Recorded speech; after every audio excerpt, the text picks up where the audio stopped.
노르웨이 수도 오슬로의 항구 인근 브린일프 불스 광장 주변에 자리한 거대한 복합 미술관입니다. 이전의 국립미술관, 장식미술관, 현대미술관 등을 통합해 미술 건축 디자인을 아우르는 국가급 종합미술관으로 재탄생했습니다. 약 40만 점 이상의 작품과 유물을 소장하고 있으며 그중 회화 조각 공예 디자인, 건축, 드로잉까지 폭넓게 포함합니다. 2022년 새로 개관한 현재의 건물은 거대한 빛의 홀과 여러 상설 기획전 갤러리로 구성되어 바깥에서는 차갑고 단단해 보이지만 내부는 백색 벽과 자연광이 부드럽게 퍼지는 구조입니다. 컬렉션의 핵심은 에드바르 뭉크 작품군과 노르웨이 낭만주의, 국민주의 회화 등이며 뭉크방은 사실상 미술관의 보스방 역할을 합니다. 화면 앞쪽 바닷가의 바위 위에 한 남자가 깊은 생각에 잠긴 채 앉아 있습니다. 머리는 살짝 숙여져 있고 얼굴은 측면으로 보이지만 눈빛은 멀리 혹은 안쪽 어딘가를 응시하는 듯합니다. 바닷물은 푸른색이라기보다는 녹청색, 회색이 섞인 불안한 색조로 물결치고 하늘은 저녁인지 새벽인지 알 수 없는 애매한 빛에 물들어 있습니다. 붓질은 부드러운 그라데이션이 아니라 길게 긁어낸 듯한 선과 굽이치는 색의 띠들로 화면이 가득 차 있습니다. 이 그림은 종종 뭉크의 연애 실패 혹은 친구의 사랑 이야기에서 출발했다고 해석됩니다. 멀리 배 위의 인물들은 떠나버린 연인과 그 연인 곁에 선 또 다른 사람으로 읽히고 앞에 남자는 그 장면을 바라보며 질투, 상실, 자기 비하가 뒤섞인 감정 속에 가라앉아 있는 존재입니다.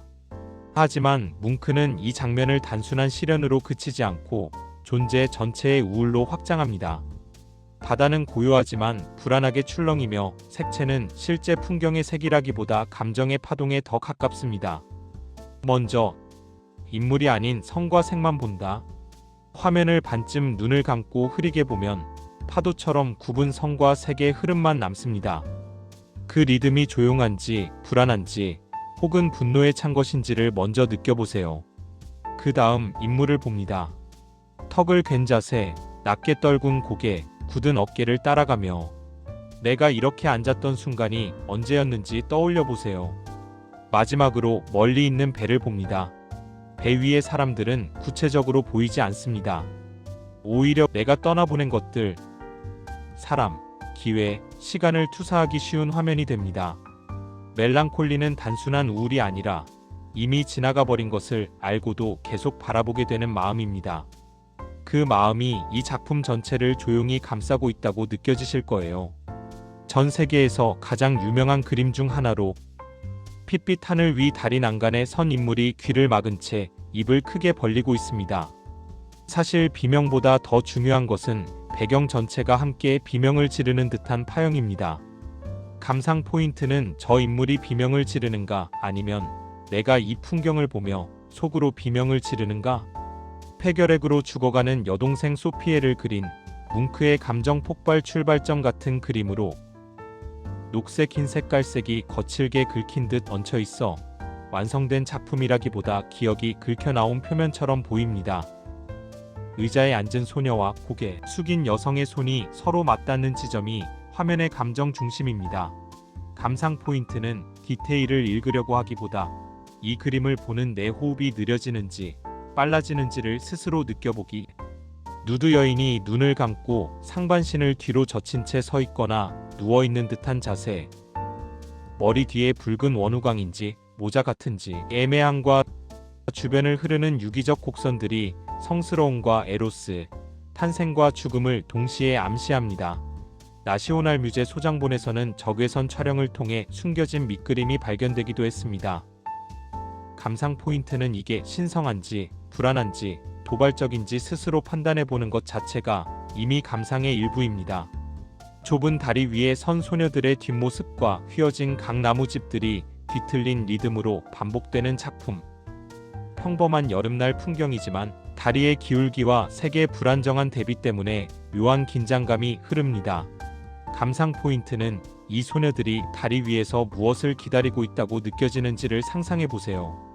노르웨이에서 국민 그림이라 불릴 정도로 사랑받는 풍경화. 푸른 밤, 눈 덮인 산봉우리들이 푸른빛, 보랏빛으로 반짝이고 앞쪽의 작은 집과 나무들이 고요히 잠들어 있습니다. 화면 전체가 정적인 발광체처럼 빛나 보고 있으면 소리까지 줄어드는 느낌을 줍니다. 감상 포인트는 이 풍경 속에서 나는 어느 지점에 서 있을까?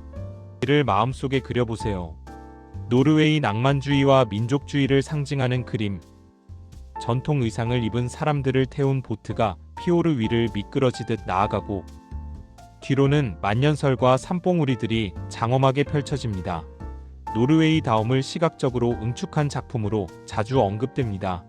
감상 포인트는 풍경을 배경으로 보지 말고 인물들이 풍경의 일부가 되어버린 장면으로 느껴보세요. 나무로 된 시골 교회 안 예배를 드리는 농민들의 모습이 섬세하게 묘사된 작품. 신앙과 일상이 밀착된 19세기 노르웨이 농촌 사회의 분위기를 실내에서 보여줍니다. 감상 포인트는 인물 하나하나의 표정과 자세를 따라가며 누가 가장 간절해 보이는지 찾아보세요.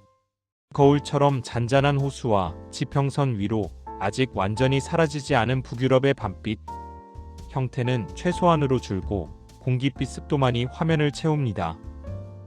여성 화가가 그린 이 풍경은 자연뿐 아니라 자신이 선택한 삶의 자유와 고독도 함께 담고 있습니다.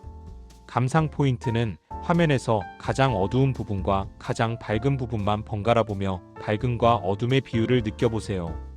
가파른 산골짜기 아래로 계곡이 깊게 내려앉은 파노라마 풍경. 인간은 아주 작게, 자연은 압도적으로 크게 그려져 있어 낭만주의적 숭고감을 자극합니다. 감상 포인트는 화면 끝에서 끝까지 시선을 천천히 훑어보며 이 풍경에 내가 들어갈 수 있다면 어디에 서고 싶은지 생각해 봅니다.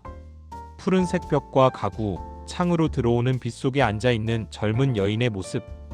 하리엣 바케르는 실내를 빛의 실험실처럼 사용해 다양한 푸른색 계열이 서로 부딪히며 만들어내는 정적인 리듬을 탐구했습니다.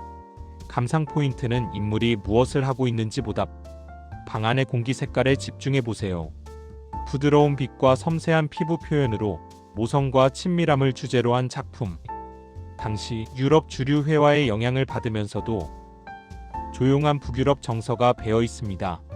감상 포인트는 눈, 입, 손의 접촉 지점을 따라가며 감정이 어디에서 가장 농도가 짙어지는지 느껴보세요. 성매매 여성 알베르틴이 강제로 검진을 받기 전에 앉아있는 장면을 그린 문제작.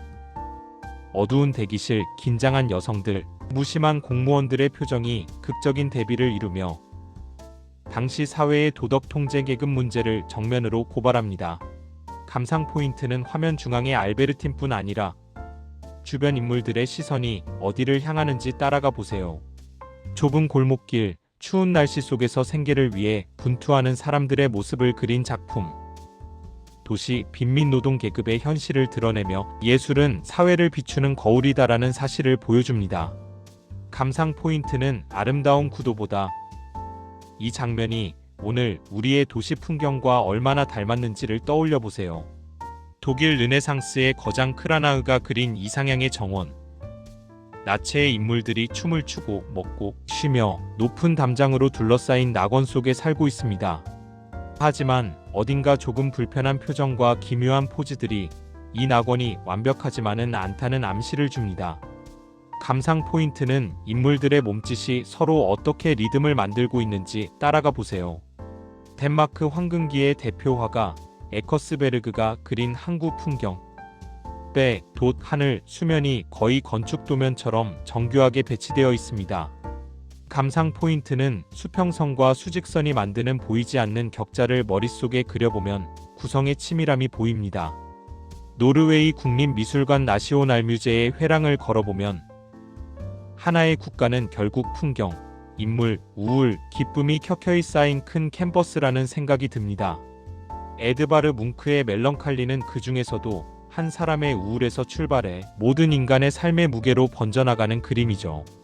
언젠가 오슬로에 가신다면 이 미술관의 뭉크방에 잠시 앉아 당신만의 멜랑콜리를 조용히 마주해 보시길 권합니다. 그 순간 그림은 더 이상 벽에 걸린 물체가 아니라 당신의 마음 한가운데에 걸린 또 하나의 창문이 될 거예요.